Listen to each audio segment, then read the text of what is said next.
الحمد للہ رب العالمین، الصلاة والسلام علی سید الانبیاء والمرسلین،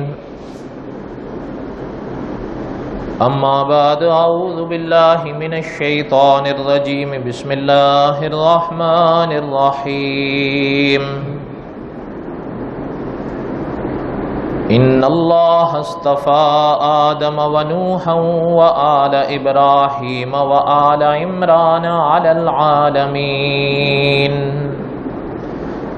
ذریۃ بعضها من بعض، واللہ سمیع علیم۔ صدق اللہ العظیم، وبلغنا رسوله النبی الکریم، ونحن على ذلك لمن الشاہدین والشاکرین، والحمد للہ رب العالمین۔ اللہم صل علی محمد وعلی آل محمد کما صلیت علی ابراہیم وعلی آل ابراہیم انک حمید مجید۔ اللہم بارک علی محمد وعلی آل محمد کما بارکت علی ابراہیم وعلی آل ابراہیم انک حمید مجید۔ قصص الانبیاء علیہم الصلاۃ والسلام،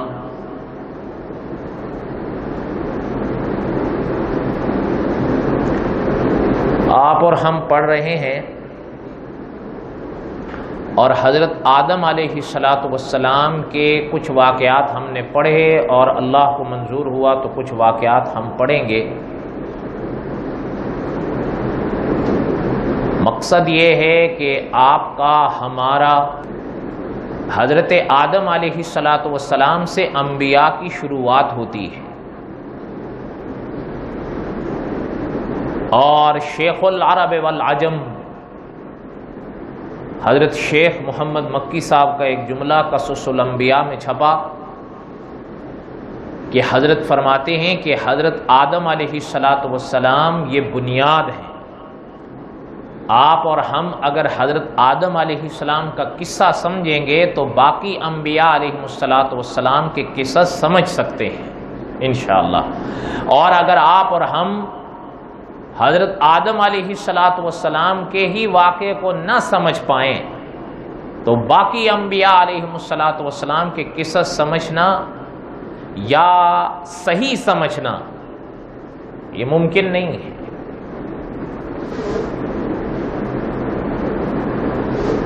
حضرت آدم علیہ الصلاۃ والسلام کے اس واقعے تک آپ اور ہم آئے کہ کلام پاک میں جو واقعہ حضرت کا بیان فرمایا گیا کہ اللہ تعالیٰ نے حضرت آدم کو اور حضرت حوا کو ایک درخت کے پاس جانے سے منع فرمایا تھا، وَلَا تَقْرَبَا هَٰذِهِ الشَّجَرَةَ، اور پھر قرآن پاک بیان فرماتا ہے کہ فَأَزَلَّهُمَ الشَّيْطَانُ، اور قصہ مختصر یہ کہ حضرت آدم اور حضرت حوا سے لغزش ہوئی، اور انہوں نے وہ جو درخت تھا، وہ جو پھل تھا، وہ چکھ لیا۔ اس حوالے سے ہم نے کئی باتیں پڑھی ہیں۔ گزشتہ جمعہ ہم نے زیادہ یہ عرض کیا کہ آپ کے اور ہمارے ذہن میں اس طرح کے واقعات پڑھنے سے کہیں یہ جھول نہ پیدا ہو جائے کہ انبیاء سے گناہ ہوتے ہیں۔ اللہ معاف فرمائیں، انبیاء علیہ الصلاۃ والسلام گناہوں سے پاک ہیں، اور یہ علماء اہل سنت و جماعت کا عقیدہ ہے، اور امام اعظم ابو حنیفہ رحمۃ اللہ علیہ کے جملوں کے ساتھ میں نے اس کی کچھ تفصیل گزشتہ جمعہ کو بیان کی۔ گزشتہ جمعہ کا تقریباً ہمارا سارا بیان اس پر رہا۔ مقصد یہ تھا کہ آپ اور ہم کبھی کسی عالم کی زبانی اگر کچھ واقعات سنیں یا کسی عالم کی کتاب پڑھیں یا کوئی مطالعہ کر رہے ہوں اور وہاں کچھ اس طرح کے واقعات آئیں تو آپ کو اور ہمیں کہیں شیطان ان وسوسوں میں نہ ڈال دے کہ انبیاء سے گناہ ہوئے، نعوذ باللہ۔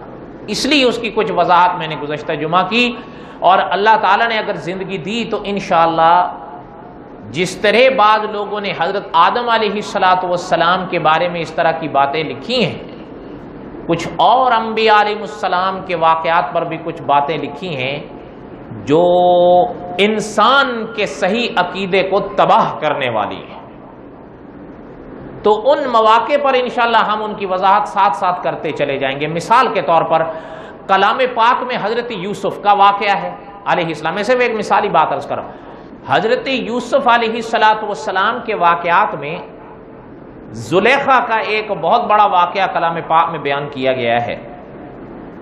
اب کلام پاک نے جس طرح اس واقعے کو بیان کیا ہے وہ تو قرآن کی شان ہے، لیکن بعض لوگوں نے اپنی کتابوں میں یہاں تک لکھا ہے کہ حضرت یوسف علیہ السلام اپنا لباس اتار کر مخصوص حالت میں جیسے خاوند اہلیہ کے پاس بیٹھتا ہے اس حالت تک پہنچ گئے تھے، اس کے بعد اٹھے ہیں۔ اللہ تعالیٰ معاف فرمائیں، یہ غلط باتیں ہیں، یہ ان لوگوں کی اڑائی ہوئی باتیں ہیں جو انبیاء علیہ السلام کو بدنام کرنے میں ہی شاید اپنا سارا سرمایہ سمجھتے ہیں۔ کلام پاک میں احادیث طیبہ میں اس طرح کے واقعات نہیں ہیں، اللہ تعالیٰ بچائے ہیں، لیکن کبھی ہم اگر ان واقعات کو اپنے دروس میں بیان کرتے ہیں تو مقصد یہ ہوتا ہے نقل کفر نباش، کہ ہم کفر کو نقل کر رہے ہوتے ہیں، کفر ہم بیان کر کے اس کی تردید نہیں کریں گے تو آپ لوگ سمجھیں گے کیسے۔ اب حضرت داؤد علیہ السلام کا واقعہ کلام پاک میں جو بیان فرمایا گیا کہ دو شخص سامنے آتے ہیں اور وہ حضرت داؤد سے گفتگو کرتے ہیں اور وہاں بھیڑوں کا ذکر ہوتا ہے، لیکن کلام پاک میں تو یہ واقعہ یوں ہے، لیکن لکھنے والوں نے اپنی کتابوں میں لکھا ہے کہ اوریا کی بیوی کو حضرت داؤد نے ننگا نہاتے ہوئے دیکھ لیا تھا اور اس پر عاشق ہو گئے تھے، اور پھر صرف عشق تک بات نہیں پہنچی تھی، زنا تک پہنچی تھی، نقل کفر نباشد، اور بلکہ یہ جو اپنے آپ کو آج دنیا کا دھنی مانتے ہیں نا، ان کا کہنا یہی ہے کہ پھر اسی وجود سے حضرت سلیمان کا وجود قائم ہوا ہے۔ اللہ تعالیٰ معاف فرمائیں، اللہ تعالیٰ معاف فرمائیں۔ انبیاء علیہ السلام کی بارگاہ بڑی نازک ہے، ایسے الفاظ استعمال کرنا اپنے عقیدوں کو برباد کرنا ہے، لیکن آپ اور ہم اگر کہیں بیان کرتے ہیں تو یاد رکھیے گا یہ اصول کے نقل کفر نباشد، ہم کفر کو نقل کر رہے ہوتے ہیں، کفر، اور یہ اصول کلام پاک اور احادیث طیبہ سے ہی علماء نے سیکھا ہے۔ خیر، میرا مقصد یہ تھا کہ انبیاء علیہ السلام کے اب جیسے جہاں حضرت یوسف کا ہم واقعہ پڑھیں گے تو انشاءاللہ اس واقعے کی تفصیل بھی عرض کریں گے، اور جہاں غلط لوگوں نے غلط اپنا رنگ ملائے ہیں نا ان کی بھی وضاحت کریں گے، اور انشاءاللہ اگر اللہ تعالیٰ نے زندگی دی اور جب ہم حضرت داؤد علیہ السلام کے واقعے پر پہنچیں گے تو انشاءاللہ حضرت داؤد علیہ السلام کا وہ واقعہ جو قرآن پاک میں بیان کیا گیا وہ صحیح کس طرح ہے، انشاءاللہ علماء کی اور صحابہ کی تحریرات سے، بیانات سے ہم اس کو واضح کریں گے انشاءاللہ، جو اہل سنت و جماعت کے عقیدے کے مطابق ہے۔ اب حضرت سلیمان کا واقعہ قرآن میں آپ پڑھیں تو انسان کا ایمان تازہ ہو جاتا ہے، لیکن لکھنے والوں نے اپنی کتابوں میں یہاں تک لکھا ہے کہ حضرت سلیمان بت پوجتے تھے، اور یہاں تک لکھا ہے کہ آخر میں بت پوجتے پوجتے ہی مر گئے، نعوذ باللہ۔ اور وہ بت پوجنے پر بھی ان کو کون لے کر گیا، اگر یہ بات میں سناؤں تو شاید آپ بھی حیران ہو جائیں گے، اس لیے چھوڑیں، بس دعا کریں کہ اللہ تعالیٰ انبیاء کی عزت نصیب فرمائے علیہ السلام۔ انبیاء علیہ السلام خدا کے وہ برگزیدہ شخصیتیں ہیں، برگزیدہ شخصیات ہیں کہ جن کو دیکھ کر آپ اور ہم اپنی عاقبت سنوار سکتے ہیں۔ تو یہ کیسے ہو سکتا ہے کہ خدا کے نبی گناہ کریں؟ نہیں، اہل سنت کا عقیدہ یہ ہے کہ گناہ انبیاء کے پاس۔ اب ہم آگے تھوڑا سا پڑھیں، یہ تو اپنے مواقع پر تفصیلات آئیں گی انشاءاللہ۔ حضرت آدم علیہ السلام کا وہ واقعہ جو ہم پڑھ رہے تھے، وَلَا تَقْرَبَا هَٰذِهِ الشَّجَرَةَ فَتَكُونَا مِنَ الظَّالِمِينَ فَأَزَلَّهُمَ الشَّيْطَانُ، حضرت آدم سے لغزش ہوئی، اور لغزش کس طرح ہوئی؟ گزشتہ سے پوستہ جمعہ اس کی کئی مثالیں میں نے عرض کر دی جو علماء اہل سنت کی تفسیر کی کتابوں میں لکھی ہیں اور بڑے دلائل کے ساتھ لکھی ہیں. ہم نے کہیں تفصیل پڑھی کہیں اختصار کیا. کلام پاک میں اللہ تعالی نے فرمایا ہے فَأَزَلَّهُمُ الشَّيْطَانُ، اور قرآن پاک دوسرے مقام پر کہتا ہے کہ شیطان نے پھر ان دونوں پر اپنا وسوسہ ڈالا اور ان دونوں سے لغزش ہو گئی. اب جب لغزش ہوئی فَلَمَّا ذَاقَ الشَّجَرَةَ، اور جب وہ پھل چکھ لیا اس درخت کا، اب اس کے اثرات ظاہر ہوئے. علماء مفسرین لکھتے ہیں کہ فَلَمَّا ذَاقَ الشَّجَرَةَ، جب دونوں نے اس کا جو پھل ہے نا وہ چکھ لیا تو اس کا اثر ظاہر ہوا. جب پھل چکھا تو اس کا اثر یہ ظاہر ہوا کہ حضرت آدم علیہ السلام اور حضرت حوا علیہ السلام یہ جنت میں رہتے تھے. تو اس پھل چکھنے کے واقعے سے پہلے علماء مفسرین لکھتے ہیں کہ ان کے پاک وجودوں پر ایک لباس تھا. ہاں اب یہ اگلی بات ہے کہ وہ لباس کس چیز کا تھا. کہ جنت میں وہ رہتے تھے لیکن یہ جو پھل درخت کا چکھا ہے نا اس کا اثر یہ اٹھا ہے ان دونوں شخصیتوں کے وجود پر کہ جو لباس ان کے وجود پر تھا وہ اتر گیا. اور وہ جب اترا تو اچھا اب اسی میں علماء یہ فرماتے ہیں کہ وہ لباس کس چیز کا تھا.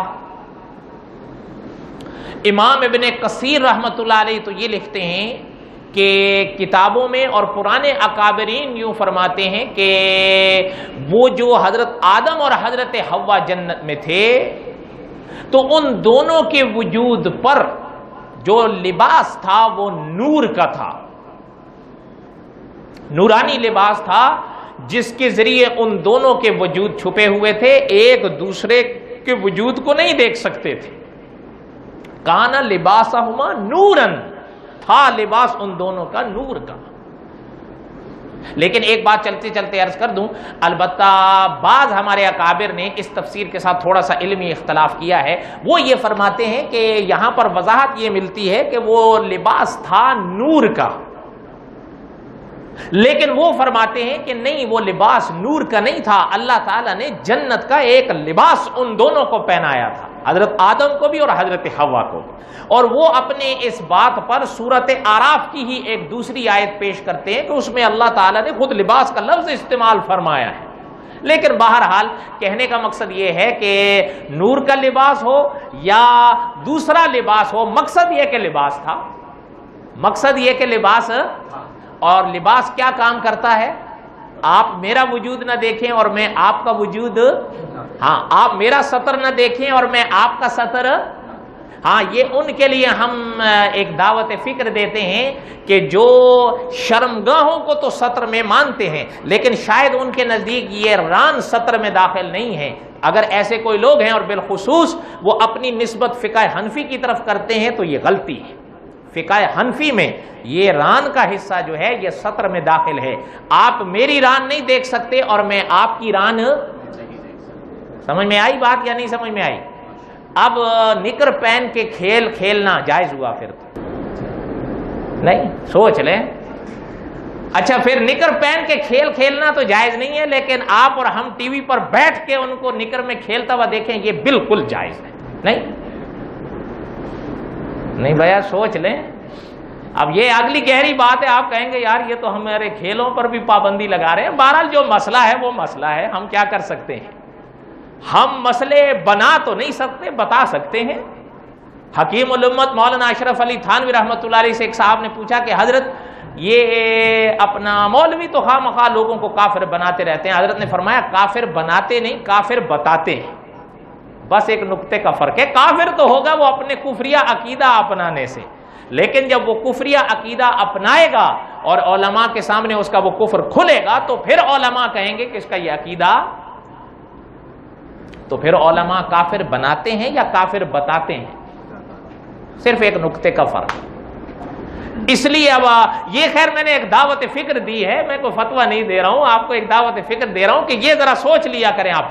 فقہ، ہاں ایک آدمی دوسری فقہ سے تعلق رکھتا ہے، مثلا مالکی فقہ سے تعلق رکھتا ہے، ہم شاید ان سے بحث نہیں کریں گے، وہ اپنے مجتہد امام کے فتوے پر عمل کرتے ہیں، اور مجتہد کے فتوے پر جو عمل کرتا ہے وہ ان کا مقلد ہوتا ہے، اور ان کا جب مقلد ہے تو وہ انشاءاللہ محفوظ ہے. کیا ہے؟ لیکن فقہ حنفی میں یہ کیا ہے؟ سطر ہے. اس لیے اس کو کھولنے سے پہلے یہ بات یاد کر لیا کریں.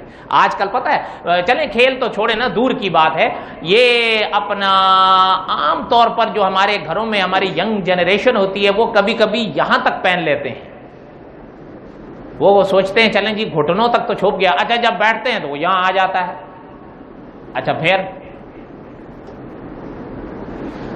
اس لیے تھوڑا یہ آپ ان کو سکھایا کریں کہ یہ کیا ہے، بولے نا یہ کیا ہے اور یہ گھٹنا کیا ہے. اس لیے احتیاط کیا کریں اپنے لباس کو، اپنے سطر کو. اچھا اور چلیں یہ جو ناف سے گھٹنوں تک شمار کیا جاتا ہے نا، یہ تو چلیں آپ نے بھی مان لیا، ہم نے بھی مان لیا کہ یہ ضروری ہے، لیکن پھر یہ، اچھا پھر یہ ایک انسان اگر بامر مجبوری نماز اس یہاں تک پڑھے گا، یہ کھلا ہوگا تو بامر مجبوری کراہت کے ساتھ نماز ہوگی، لیکن اس کو آپ بالکل ہی اب اپنا لیں، کچھ اس کا حل دیکھ لیں، کچھ اس کا حل دیکھ لیں کہ جیسے چلے نماز کے لیے جہاں آپ اتنا اہتمام کرتے ہیں، جمعہ کے لیے آتے ہیں یا کہیں اور، تو ایک پوری کف کی رکھ لیں ساتھ میں، پہن لیں، نماز ادا کر لیں، اس کے بعد آپ کو مجبوری ہے بدل لیں. اب ایک آدمی کہتا جی وہ اتنا ہیڈک، خدا کی جنت اتنی آسان تو نہیں ہے یا نہیں؟ ہاں یہ میں نہیں کہتا کہ آپ کی نماز نہیں ہوگی، نماز تو ہو جائے گی بالکراہت. کیسے؟ بالکراہت. بالکراہت کا معنی کیا ہوا؟ کراہت کے ساتھ، مکروہ ہوگی، ہو جائے گی، فرض آپ سے ساقط ہو جائے گا.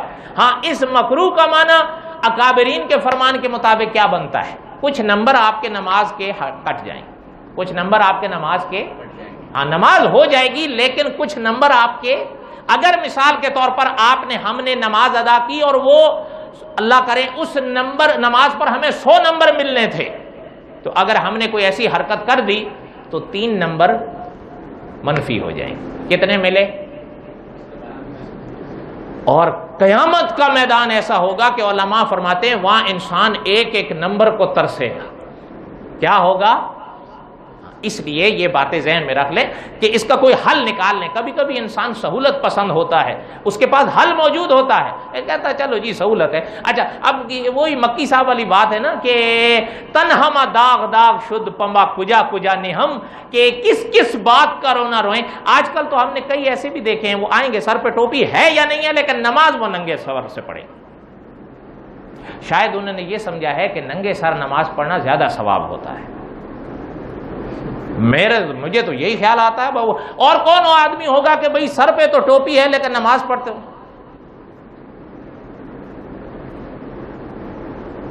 حالانکہ ہمارے اکابر نے ننگے سر نماز پڑھنا جائز لکھا ہے. جائز کا معنی یہ کہ یہ کیا مکروہ نہیں ہے؟ آپ بتائیں. اور جو بات یہ پیش کی جائے کہ جی آپ صلی اللہ علیہ وسلم، اب میں آپ سے پوچھتا ہوں آپ صلی اللہ علیہ وسلم نے اپنی پاک زندگی میں کتنی نمازیں ننگے سر سے پڑھی ہیں؟ آپ بتائیں. صرف یہ تو نہ دیکھ لیا جائے نا. ہاں اگر کبھی کبھی ایک صاحب مجھ سے کہنے لگے جی میں نے ڈر لگنا ہے، میں کہا جی وہ کیا کہتا ہے؟ انہیں جواں ہونیاں نے. کیا ہوتا ہے؟ میں مذاق نہیں کر رہا ہوں، کہتا ہے نا جواں ہونیاں نے، میں اس وجہ تو نہیں پانا. چلو بھائی اگر آپ کو جوؤں سے ڈر لگتا ہے تو ایک ہلکی سی ٹوپی جیب میں رکھ تو سکتے ہیں، رکھ سکتے ہیں یا نہیں رکھ سکتے؟ کیوں آپ صلی اللہ علیہ وسلم کی سنت چھوڑتے ہیں؟ پتہ ہے آپ حیران ہوں گے، مولانا محمد اسماعیل شجابادی نے بڑا جملہ لکھا ہے، بڑا حیران کن جملہ لکھا ہے۔ لکھتے ہیں کہ آپ صلی اللہ علیہ وسلم تو نماز جو سر اقدس کو ڈھانپ کر پڑھتے تھے وہ تو اپنی جگہ، آپ صلی اللہ علیہ وسلم نے وضو کیا، وضو کے دوران سر اقدس پر پگڑی تھی تو اتنا بھی گوارا نہیں کیا کہ پگڑی کو ہٹا کے ننگے سر پر وضو کروں، تب بھی رکھی۔ جب مسح کا وقت آیا تو پگڑی تھوڑی دیر ہٹا کے مسح کر کے پھر لگا۔ سمجھ آ رہی ہے بات یا نہیں آ رہی ہے؟ اور بولو تو صحیح، اب کیا کرو گے؟ اب بھی ننگے سر نماز پڑھو گے؟ کسی کے دیکھا دیکھی مت شروع ہو جایا کرو، کسی کے دیکھا دیکھی مت شروع ہو جایا کرو۔ ایک بات آپ کو بتاتا ہوں، اگر دل لگتی ہو تو، میں قرآن پاک ہاتھ میں لے کر کہہ رہا ہوں، میں وہی مسئلہ آپ کو بتاتا ہوں جسے میں صحیح سمجھتا ہوں اور اپنی عاقبت سامنے رکھ کر آپ کو بتاتا ہوں، اور مجھے اس بات کا احساس رہتا ہے کہ قیامت کے دن اللہ کی بارگاہ میں نے جواب دینا ہے۔ آپ تو اگر سن لیں گے تو مجھ سے سن کر اس پر عمل کریں گے، اس کا جواب تو میں نے دینا ہے۔ مولانا عبد القدوس رومی رحمۃ اللہ علیہ فوت ہو گئے، آگرہ کے مفتی تھے۔ حقیقت ہے آپ شاید ایک بات مانے نہ مانے، ہم نے اپنے استادوں سے ایک جملہ سنا کہ دین اسلام کو اس طرح سمجھو جس طرح ہمارے بڑوں نے اپنے بڑوں سے سمجھا ہے۔ نہیں سمجھ آئی بات؟ آب زر سے لکھنے کے قابل ہے یہ جملہ، لیکن آپ کو اور ہمیں تو قدر ہی نہیں ہے نا کہ دین اسلام کو اس طرح سمجھو جس طرح ہمارے بڑوں نے اپنے بڑوں سے سمجھا۔ آج لوگوں کے نزدیک سب سے بڑا جھول ہی ہے، ان کے نزدیک تو قرآن پاک اور احادیث طیبہ خود پڑھو اور خود سمجھو۔ جب خود پڑھیں گے اور خود سمجھیں گے تو جو وہی گول کھلائیں گے جو کھلا رہے ہیں۔ کسی کو دیکھو نکر میں نماز پڑھ رہا ہے، کسی کو دیکھو جوتے میں نماز پڑھ رہا ہے۔ میں جھوٹ بول رہا ہوں؟ جوتے میں نماز پڑھنے والے آپ نے نہیں دیکھے؟ اب نہیں دیکھے؟ لگتا ہے پھر آپ لوگوں نے نہیں دیکھے، کبھی نظارہ کر لینا، آپ نے بھی نہیں دیکھے جوتوں میں نماز پڑھنے؟ ہم نے سینکڑوں دیکھے۔ اللہ اکبر۔ اور جوتے کہتے ہیں جائز ہے، حدیث میں ہے جوتوں میں نماز حضور نے پڑھی۔ جب خود پڑھو گے نا بابا تو پھر یہی گول کھیلیں گے۔ خدا آئندہ خیر کرے۔ کوئی کہتا ہے تراویاں 8 ہیں، کوئی کہتا ہے تقلید شرک ہے، کوئی کہتا ہے 3 طلاقیں ایک ہی ہوتی ہیں، 3 طلاقیں بیوی کو دے دو، بیوی کو گھر میں رکھ لو، وہ حلال ہے۔ کیا ہے؟ حدیث میں ہے۔ اچھا، یہ حدیثیں 14 صدیوں بعد تم ہی نے پڑھی ہیں اور ان کا وہ معنی تم ہی سمجھے ہو، اور جب ایک ذہن بنا گیا اور اس کے برعکس جب دلائل عرض کرتے ہیں تو کہتے ہیں جھوٹ ہے۔ ایک لکھتا ہے مجھے، کہتا ہے ہانگ کانگ نہ ککڑ ہو کے تو گلا کرنا ہے۔ کیا کہتا ہے؟ ہانگ کانگ نہ ککڑ ہو کے 2 کتابوں پڑھ کے گلا کرنا۔ میں کو یار میں تو 20 سال سے پڑھ کے میں تو مر گیا۔ میں نے مفتی صاحب سے اس دن کہا جی، میں نے کہا حضرت میں تو پڑھ کے مر گیا۔ اللہ تعالیٰ بڑا بول نہ بلوائیں، میری آج تک جرت نہیں ہوئی کہ میں اپنے نام کے ساتھ مولوی کا لقب لگاؤں۔ ہاں ان پر ضرور میں حیران ہوتا ہوں کہ اپنے نام کے ساتھ کئی لوگ ایسے ہیں، میں سب کی نہیں بات، کئی لوگوں کے نام کے ساتھ بڑے بڑے القاب ہوتے ہیں، لیکن جب ان کو بات کرتے سنتے ہیں تو پتہ چل جاتا ہے کہ کتنے کچھ پانی میں ہے۔ دعا کریں کہ اللہ تعالیٰ اکابرین سے جوڑے رکھے۔ یاد رکھ، میں مذاق نہیں کر رہا ہوں، اکابرین سے جڑے رہو۔ مولانا عبد القدوس رومی رحمۃ اللہ علیہ کے سامنے کوئی شخص اگر ننگے سر مسجد میں نماز پڑھتا تھا نا، حضرت اس کو مسئلہ بتاتے تھے، لیکن اس انداز سے حضرت فرماتے تھے او میاں، سمجھے وہ ننگے سر کھڑے ہونے کی تیاری کرا گا، اب نماز قریب ہی شروع کر دے گا، تو حضرت فرماتے تھے او میاں، ننگے سر نماز پڑھنا بدتمیزی ہے۔ کیا ہے؟ احتیاط کیا کریں، سر کو ڈھانپ کر خدا کی بارگاہ میں آئیں اور نماز پڑھیں۔ اگر آپ کی کوئی مجبوری ہے کوئی تو ٹوپی آپ اپنی جیب میں بھی ڈال سکتے ہیں۔ خارج نماز اگر آپ نے نہیں پہنی تو اتنی بڑی بات نہیں ہے، اتنی بڑی بات اکابر اس کو ادب میں شمار کرتے ہیں. کس میں کرتے ہیں؟ ہاں اس پر کچھ اور علمی باتیں بھی کی جا سکتی ہیں، لیکن خیر بہرحال دعا کریں کہ اللہ تعالی ہمیں صحیح اتباع نصیب فرمائے. یہ چند جملے میں نے کہے، آپ کو اچھے لگیں برے لگے بستن ہم داغ شد پما کجا کجا نے ہم. اب ہم کس بات کا رونا روئیں، لیکن بتانا تو ہے.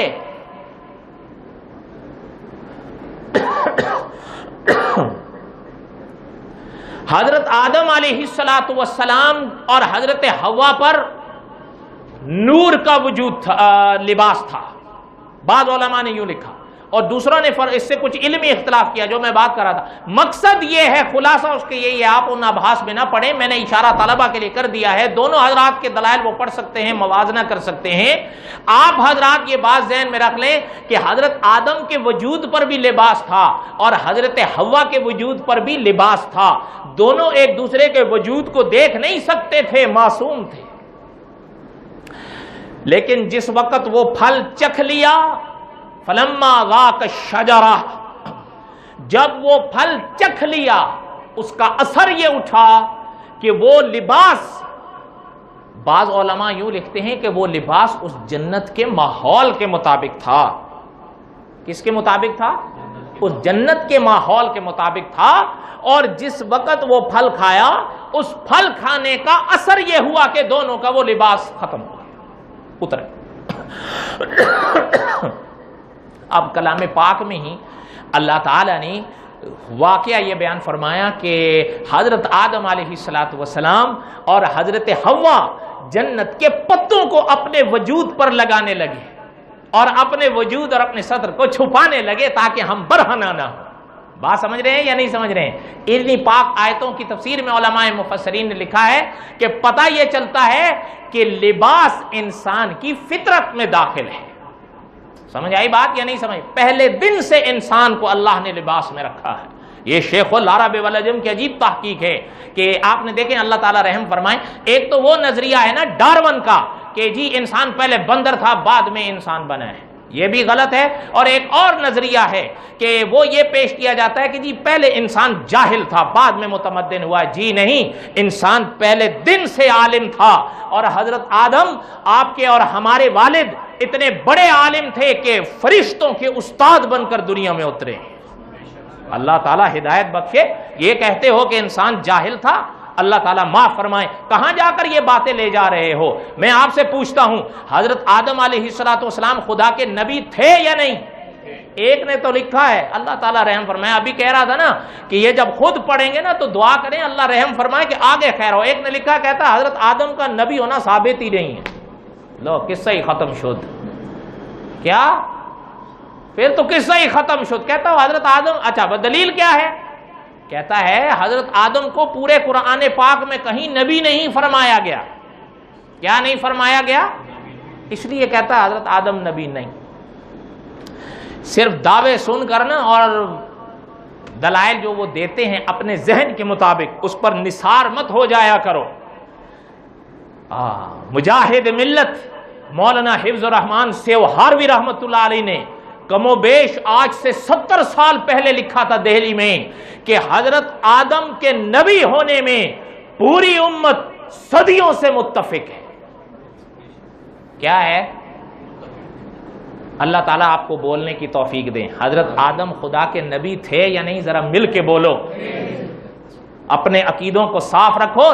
دلائل کی بات اپنی جگہ، یہ نہیں ہے کہ پھر علماء نے ان کے دلائل کے جواب نہیں دیے. علماء نے ضرور جواب دیے ہیں. ہاں ماننا نہ ماننا ان کی مرضی ہے، وہ مانے یا نہ مانے. سمجھ آئی بات یا نہیں سمجھ آئی؟ وما علینا الا البلاغ المبین. علماء کے ذمے بتانا ہوتا ہے، منانا. بولے نا منانا.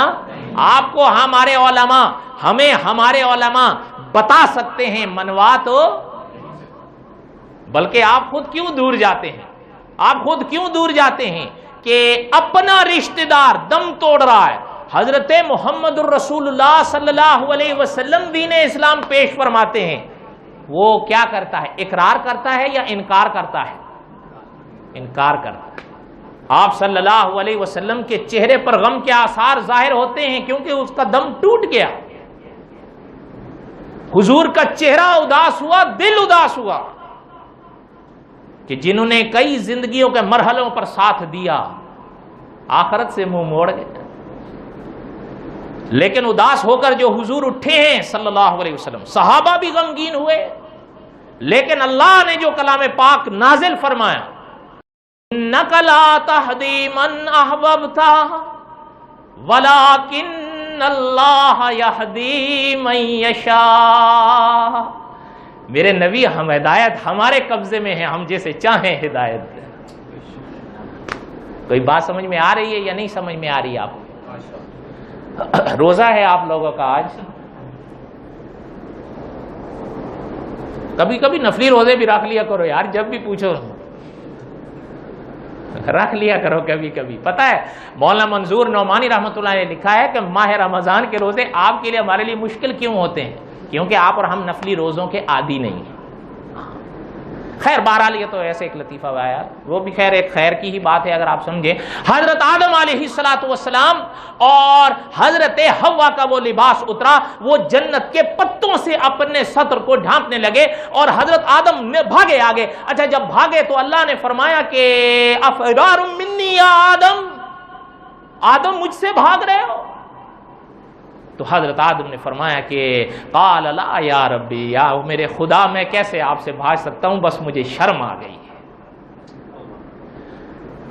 اچھا یہ ایک بات میں تھوڑی سی عرض کروں، باقی تو پھر انشاءاللہ تفصیلات آگے آئیں گی کہ علماء نے دعوت فکر دی ہے، ذرا سمجھو آپ کہ یہی تو فرق ہے حضرت آدم میں اور ابلیس میں، کہ اللہ تعالیٰ نے ایک حکم ابلیس کو دیا تھا نا، وَإِذْ قُلْنَا لِلْمَلَائِكَةِ اسْجُدُوا لِآدَمَ، ابلیس نے سجدہ کیا۔ اچھا اور ایک حکم حضرت آدم کو اس طرح دیا کہ درخت کا پھل چکھنے سے منع فرمایا، بلکہ درخت کے پاس ہی جانے سے منع فرمایا، وَلَا تَقْرَبَا هَٰذِهِ الشَّجَرَةَ۔ حضرت آدم گئے یا نہیں؟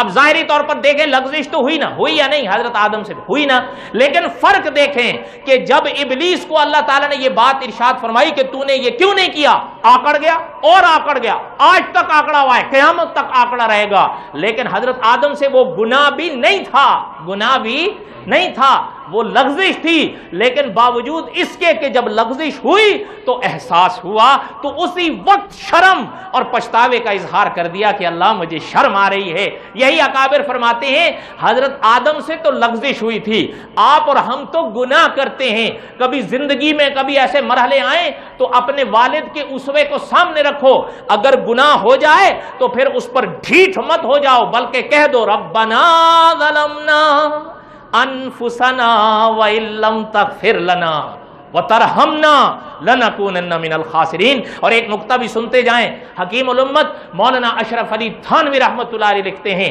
اگر آپ نماز ادا کریں، جب فرض نماز ادا کر لی ہے، وہاں بیٹھے ہوئے جہاں آپ دعائیں مانگتے ہیں، اگر آپ ہاتھ اٹھا کر یہ دعا بھی مانگ لو کہ ربنا ظلمنا انفسنا وَإِن لَّمْ تَغْفِرْ لَنَا وَتَرْحَمْنَا لَنَكُونَنَّ مِنَ الْخَاسِرِينَ، حضرت تھانوی فرماتے ہیں حضرت آدم کی یہ دعا حضرت کی اتباع میں مانگنے کے صدقے میں اللہ تمہارے گناہوں کو بخش دے گی۔ بات سمجھ میں آئی یا نہیں آئی؟ ایک نقطہ اور بھی سن لیں، کبھی نفل پڑھتے ہو نا تو ایک چیز یاد رکھ لو، یا رب اغفر لی، کیا بولیں؟ یا رب اغفر لی، یہ چھوٹا سا جملہ ہے، علامہ جزری رحمت اللہ علیہ نے لکھا ہے کہ جب سجدہ کرو تو سبحان ربی الاعلی کتنی بار پڑھو گے؟ کیوں 5 دفعہ پڑھنا منع ہے؟ اچھا تو کیونکہ پہلا ہنسا آپ نے 3 ہی کہا، میں نے کہا شاید 5 دفعہ پڑھنا منع ہو، کیونکہ پتہ نہیں آپ نے سنا ہے کہ نہیں، آج اب ایک اور آواز سنائی دے رہی ہے کہ جی لا الہ الا اللہ محمد رسول اللہ ہے ہی غلط۔ اچھا جی کہتا ہے جو کلمہ دوسرا کلمہ ہے نا اشہد ان لا الہ الا اللہ، وہ تو ٹھیک ہے، پہلا کلمہ ثابت ہی نہیں ہے۔ تو میں کہہ رہا ہوں نا تنہما داغ داغ شد پمبا کجا کجا نہم، کس بات کرو نہ روئیں۔ حالانکہ بہرحال یہ ایک الگ بات ہے، اللہ تعالیٰ رحم فرمائے۔ جو بات عرض کر رہا تھا کہ علامہ جزری رحمت اللہ نے لکھا جب سجدے میں آپ کیا پڑھیں گے؟ سبحان ربی الاعلیٰ۔ سنت یہ ہے کہ کم از کم کتنی بار پڑھیں؟ سبحان ربی الاعلیٰ۔ جب یہ 3 بار پڑھ لیا علامہ جزری رحمۃ اللہ علیہ لکھتے ہیں 3 بار ہی کہہ دو یا رب اغفر لی، یا رب اغفر لی، یا رب اغفر لی۔ حضرت رحمۃ اللہ علیہ لکھتے ہیں یہ 3 بار جملہ جب دوہرا لو گے، یہ پیشانی سجدگاہ سے اٹھانے سے پہلے پہلے اللہ تمہارے گناہوں کو بخش دیں گے۔ بڑی ڈھیلی سی سبحان اللہ کی، لگتا ہے آپ سارے ماشاءاللہ پارسا ہو، آپ کو ڈر ہی نہیں ہے کہ ہمارے اور آپ کے ذمے کوئی گناہ ہے۔ اگر یہ ہو پھر تو بڑی بات ہے، لیکن ایسا ہے نہیں۔ ایسا کہاں ہے؟ گناہوں سے معصوم صرف خدا کے نبی ہوتے ہیں۔ بات سمجھ میں آئی یا نہیں سمجھ میں آئی؟ اس لیے حضرت آدم علیہ السلام نے فرمایا اللہ میں آپ سے کہاں بھاگ سکتا ہوں، مجھے شرم اور حیا آئی، مجھ سے یہ لغزش ہو گئی۔ لیکن ایک بات ہمیشہ یاد رکھیے گا، مولانا ادریس کاندلوی رحمۃ اللہ علیہ لکھتے ہیں حضرت آدم کے سامنے وہ بات آ گئی تھی کہ وہ جو تھا نا ابلیس، وقاسمہما، اس نے جو خدائی قسمیں کھائیں حضرت آدم کے آگے، انی لکما لمن الناصحین، اس نے کہا میں آپ کا خیر خواہ ہوں، جو میں آپ سے کہہ رہا ہوں آپ جنت میں سدا رہیں گے اگر یہ کھا لیں، آپ خدا کے پاس رہیں گے اگر یہ کھا لیں، ہمیشہ فرشتوں کی طرح رہیں گے اگر یہ کھا لیں۔ حضرت آدم خدائی قسمیں سن کر لغزش کھا گئے، اور مولانا ادریس کاندلوی رحمۃ اللہ نے لکھا ہے ہمیشہ یاد رکھنا شرعی نگاہ سے جب کسی انسان کے اگر سامنے خدا کی نام کی قسم کھا کے کوئی بات کی جائے تو پھر اس کو مان لینی چاہیے۔ کیا؟ اس لیے حضرت آدم سے یہ لغزش ہوئی۔ حضرت آدم اور باقاعدہ تفسیر میں لکھا ہے کہ حضرت اللہ نے جب فرمایا آدم مجھ سے بھاگ رہے ہو، تو حضرت آدم نے جو فرمایا کہ اللہ میں آپ سے کہاں بھاگ سکتا ہوں، مجھے حیا آئی۔ اللہ نے فرمایا میرے آدم آپ کو ہم نے منع فرمایا تھا ولا تقربا هذه الشجرة فتكونا من الظالمین، تو یہ لغزش کیسے ہوئی آدم؟ تو علماء مفسرین لکھتے ہیں کہ حضرت آدم نے فرمایا میرے اللہ میں یہ چیز بھانپ ہی نہیں سکا کہ کوئی آپ کے نام کی بھی جھوٹی قسمیں کھا سکتا ہے۔ وَقَاسَمَهُمَا، یہ قرآن میں ہے، وہ قسمیں کھا کھا کر حضرت آدم اور حضرت حوا سے یہ باتیں کہہ گئے، اور ساتھ ہی کہتا ہے اسی آیت میں انی لکما لمن الناصحین، میں تو واقعہ تمہارا خیر خواہ ہوں۔ دعا کریں کہ اللہ تعالی ہماری حفاظت فرمائیں، اور دعا کریں کہ اللہ تعالی ہمیں تمام انبیاء سے صحیح عقیدت نصیب فرمائیں۔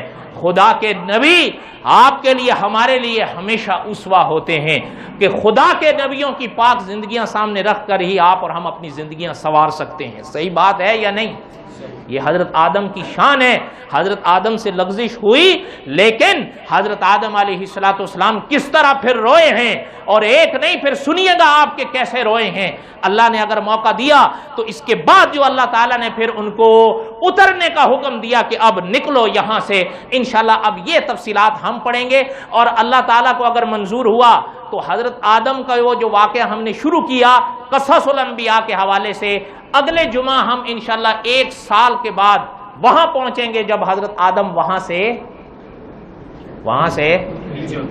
انشاءاللہ۔ یاد ہے یا بھول گئے آپ لوگ؟ اس لیے میرا کہنے کا مقصد یہ ہے کہ حضرت آدم کی اس تاریخ کو انشاءاللہ اگر میری بساط رہی، اللہ نے توفیق دی تو میں منعقد کر دوں گا، لیکن یہ انہی حضرت آدم کی ہم بات کر رہے ہیں جو آپ کے ہمارے والد تھے، جو تمام انبیاء کے والد تھے، جو سب سے پہلے انسان، سب سے پہلے خدا کے رسول تھے۔ بات سمجھ میں آئی؟ اور جن کے بارے میں اللہ تعالیٰ نے قرآن پاک میں فرمایا ہے کہ حضرت آدم کو اللہ نے اپنے ہاتھوں سے بنایا ہے۔ ہاں مذاق قرآن میں ہے، خلقت بیدی، اللہ نے فرمایا ہم نے ان کو اپنے ہاتھوں سے بنایا ہے۔ حضرت آدم کا وجود خدا نے اپنے ہاتھوں سے بنا، انہی آدم کی ہم بات کر رہے ہیں علیہ السلام۔ مرزا غلام احمد قادیانی کہتا ہے میں بھی آدم ہوں، ہم اس کی اس بات سے اتفاق نہیں کرتے۔ آپ کرتے ہو؟ اور بولو تو صحیح، نہیں ہو سکتا ہے آپ نہ مانو، وہ کہتا ہے میں کبھی آدم، کبھی موسیٰ، کبھی یعقوب ہوں، نیز ابراہیم ہوں، نسلیں ہیں میری بے شمار۔ یہ اس کا شعر ہے۔ کیا ہے؟ وہ شاعر تو تھا، اچھا یا یہ تو شعراء فیصلہ کریں گے نا، وہ شاعر تو تھا اچھا یا، لیکن نبی، اس لیے کہ خدا کے نبی شاعر نہیں ہوتے۔ کلام پاک میں اللہ نے بڑی وضاحت کے ساتھ فرمایا ہے وَمَا عَلَّمْنَاهُ الشِّعْرَ، اس پاک آیت کا معنی سمجھ میں آتا ہے کہ خدا کے نبی شاعر وما ينبغي له، اور شاعری انبیاء کے لائق بھی نہیں ہوتی. ان هو الا ذکر وقرآن مبین. سورہ یاسین ہے. کیا ہے؟ بڑے ڈھیلے بولتے ہو یار، لگتا ہے مرزا قائدینی کے لیے بڑے نرم گوشے رکھتے ہو، تبھی تو شیزان کے لیے متوالے ہوتے ہو. یہ تو اللہ تعالیٰ ان کو جزائے خیر دیں جنہوں نے شیزان سے اب پیچھا چھڑایا، اور ہم دعا کرتے ہیں اللہ تعالیٰ ان کو برکت نصیب فرمائے. میں مذاق نہیں کر رہا ہوں. اور دعا کریں کہ اللہ تعالیٰ امت کی حفاظت فرمائے. آپ حیران ہوں گے، ایک نے باقاعدہ لکھا مجھے، ایک جگہ لکھتا ہے وہ، ایک پیغام اس کا میرے تھا، ایک دوسرے کو لکھا، اس میں اس نے لکھا، کہتا ہے میں پہلے مسلمان تھا. ایسا جملہ تھا اس کا. کیا تھا؟ کہتا اب میں نے حقیقی اسلام قبول کیا ہے. حقیقی اسلام کون سا؟ قائدیانیت. نقل کفر کفر نباشت. کیا؟ نقل کفر کفر نباشت. اچھا اب میں ایک چھوٹی سی بات کہتا ہوں، اللہ تعالیٰ وقت نہیں ہے، ایک بات بتائیں، جو دین اسلام ہے اس میں شراب حلال ہے حرام ہے؟ اور کوئی شراب کو حلال کہے؟ اب بقول اس کے جو حقیقی اسلام ہے قائدیانیت، اس کی شروعات ہوتی ہے مرزا قائدینی سے، ہے یا نہیں؟ تو ایک باقاعدہ مناظرہ ہوا ہمارا اہل سنت کا ان کے ساتھ، تو ہمارے مناظر نے کہا کہ بھائی وہ تو شراب پیا کرتا تھا. ان کے مناظر نے کہا نہیں، بس ایک دفعہ پی تھی. کیا ہے؟ ایک دفعہ حلال ہے. لیکن استاذ العلماء علامہ خالد محمود صاحب وہاں موجود تھے، انہوں نے فرمایا نہیں میاں، وہ تو پیا کرتا تھا. اب وہ کا نہیں، میں وہ مناظرہ سناتا. کہنے کا مقصد یہ ہے کہ اب یہ حقیقی اسلام ہے. اچھا ایک بات آخری سنیں، میں اگر آپ سے 50 روپے دوں اور آپ کو واپس کروں 5 روپے، یہ دین اسلام کے مطابق صحیح ہے؟ اور بولیں تو صحیح. اب ذرا اس کے بقول حقیقی اسلام سنو. حقیقی اسلام قائدیانیت، مرزا قائدیانی نے پیسے لیے 50 کتابیں لکھ کے دینے کے لیے. کتنے؟ اور بولیں تو صحیح کتنے؟ لکھ کر دی 5. کتنی؟ ہاں لکھ کر دی. اور اس میں پھر لکھتا ہے جو 5ویں لکھی نا، کہتا ہے 5 اور 50 میں صرف 0 کا فرق ہوتا ہے، اس لیے 5 سے 50 کا وعدہ پورا ہو گیا ہے. اور اس کا چیلا لکھتا ہے دفاع میں، کہتا ہے یہ ویسے ہی علماء کیڑے نکالتے رہتے ہیں اور حضرت صاحب پہ اعتراضات کرتے رہتے ہیں، ان کو پتہ نہیں ہے جو اعتراض حضرت صاحب پہ ہوتا ہے وہ خدا پر بھی ہوتا ہے. وہ کیسے؟ کہتا ہے دیکھتے نہیں ہو آپ صلی اللہ علیہ وسلم معراج پر گئے، کتنی نمازیں اللہ نے فرض فرمائیں؟ 50 ہوئی تھیں یا نہیں؟ پھر اللہ نے کتنی فرض فرمائیں؟ 5. 45 معاف ہوئی اور 5 رہ گئی نا، ہے یا نہیں؟ کہتا ہے دیکھو اللہ نے جب 50 کی 5 کر دی تو ہمارے حضرت صاحب نے بھی اگر 50 کی 5 کر دی تو یہ تو خدائی سنت ہے. فرق ہے.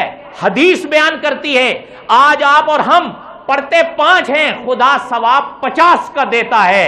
یہ اس نے پیسے لیے 50 کے، لکھ کر دی 5. یہ الٹی بات نہیں ہے؟ اور بتاؤ تو صحیح، یہ کہاں خدائی سنت اور کہاں اس کا یہ کردار؟